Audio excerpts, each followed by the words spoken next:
Welcome to another message from the streets. Today's topic is not a controversial topic, but it's a consumer informative topic. And the topic of today is employment, and that we as people, that we should start right now today, if you haven't already started, to teach your children from as young as they can start to comprehend that they do not want to be an employee of anybody's organization or operation for their entire life.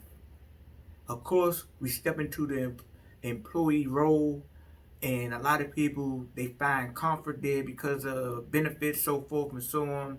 But if you're going to attempt to generate um, generational wealth, staying at a job is not the answer to that particular paradigm. You may could leave your children a little bit of heritage, but to leave generational wealth, we got to teach our children to become business owners and operators. It's nothing wrong with going out. You're a young person starting off on the entry level fast food supermarkets, so forth and so on, till you get your knowledge and your education up, whereas though that you're gonna go into a field, whereas though that you it's gonna be lucrative for you and your family, that you're going to most likely generate through your maturing and evolving and involving. So again, this message is about giving children information. I remember my son, he told me that he wanted to, he was a little kid, I think about 6 years old. He wanted to work at the grocery store. I said, no, son, you don't want to work there. You want to own it. And by the time you own the grocery store, that you can give other people jobs. Now, this topic or this area that I'm going in is not to throw shade on nobody, but it's just the reality of what's I seen. I was up Connecticut Avenue about 3 or 4 weeks ago, construction site there. I might have spoken this on another video, and I was at the light. I just got at the light and I looked, and the guys was going on lunch, and I did not see not one so-called African American. I did not even see a so-called European, Caucasian, so-called white man there. I seen a lot of Latino, Hispanic brothers. And what I had learned about how they do what they do is that one person will go to school, maybe supported by some other people. They learn how to drive the heavy equipment vehicles, and then they will come back and teach their brothers, their neighbors, their friends, their family members, so forth and so on. So they invested in this one person, but this one person came back and taught the others how to operate these vehicles. So then they get the contracts, and then they hire, other Hispanic, Latino people. And there's nothing wrong with that, because they got another concept that, when I was younger, people used to make fun of it. Oh man, they got like 20 people living in their house, but they didn't know that they had a plan. And what their plan was to help everybody get on their feet so they can be self-sufficient. And until they got on their feet, they stayed together. I seen another situation with Asian people that owned a store, China America, on 9th and Upshur Street. And what happened ever since I was a young person is that they had a group of people in there, and one of the main guys' his name was Mike, and everybody knew Mike. But what happened over the years, the people that first was there, they moved out, and they moved on to the next level. And then other people that just came over, needed employment, place to stay, they started working in the restaurant. I never seen a so-called black work there, not even to clean the windows or the floor, so forth and so on. People never thought about the equal employment opportunity thing there, because they was like, they doing them.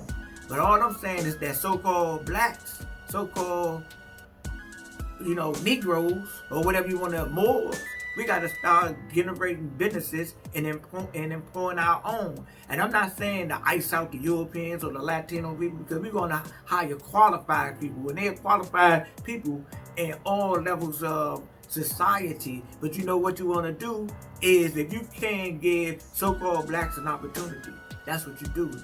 You give them a chance.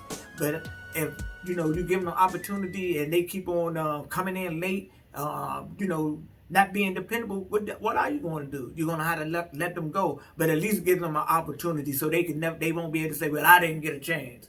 And if we don't get a chance, it's our own fault. And I know some of you may not like what I'm about to say, but I'm going to say it. I got to say it. First of all, the slaves of the NBA and the NFL, y'all suck. See what I'm saying? Y'all suck. You had an opportunity to make a stand on this mandate, so forth and so on. You believe that the NFL, the NBA, they own y'all, but y'all, they don't. Y'all own them. Without y'all, it ain't no NBA. It ain't no NFL. But that's another story. But what I want to expound on is that, are y'all giving people jobs? Are y'all sending people to school, helping people get up out of these situations? Do you owe us? No. You don't owe nobody. But if you want so-called blacks to do better, we got to help ourselves. And I spoke on this some years ago when the levees broke. They would say, oh, the government. What about the government? Man, in so-called black community, if there was some unity, we would know that we got congressmen, we got lawyers, doctors, athletes, we have chefs, we have business owners, all these types of things that so-called blacks have collectively, but we act as we're individuals. You know who we act like? We act like the master. We act like the European or the Caucasian, because that's what they have done a lot of times. And I'm not talking about the Italians, because, they got some so-called Moors bloods in them, and the Spaniards. But the Italians, I'm saying specifically, because they did hire one another, even in their criminal operations. And so-called whites do that to a certain extent, but you know that there's some type of beef within the Caucasians, because all the Caucasians, even though they say everybody white, they're not. They're from Germany, France, Italy, England, Netherlands, Switzerland, and then there comes a conflict of interest when they're dealing with business, because that's when they start to make a separation of identity. But in our eyes, they all said, well, they checking white on the on the paper. You fill out the application, whatever. You know what? This is on another subject, but I'm gonna get back to what I was talking about. Man, I want to identify as a white man. I know y'all say, man, Jack, you crazy. Nah, man, because I want to do that, because the whole thing is so-called whites got these opportunities. So if people can identify this and this and this and that, why can't I identify as a white man? Just take that into consideration. See what I'm saying? Y'all know I don't want to identify as a white man, but I'm just saying, it's food for thought.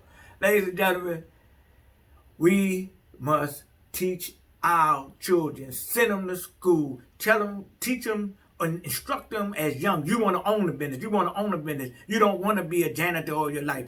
Not saying that there's anything wrong with that position, but you don't want that. You want to be able to employ people, generate generational wealth. And that's what's going on. That has been our greatest opposition since being released, so-called emancipated, is that we doing everything as, individuals. We don't have generational wealth on a mass scale to bring back these minds. And before I end it, I want y'all to know something. During the 40s and the 50s and even coming up into the 60s, there was some brilliant so-called black people that had master degrees in several subjects, that became great inventors, and they did these things because, or got all these degrees and got informed in all these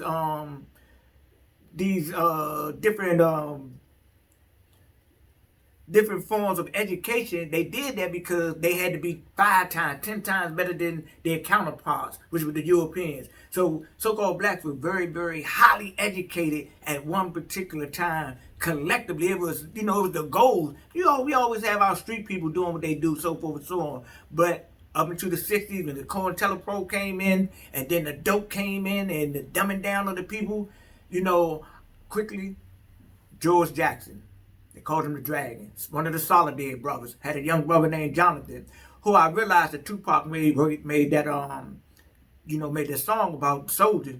All I wanted to be was a soldier. That was about Jonathan and George Jackson.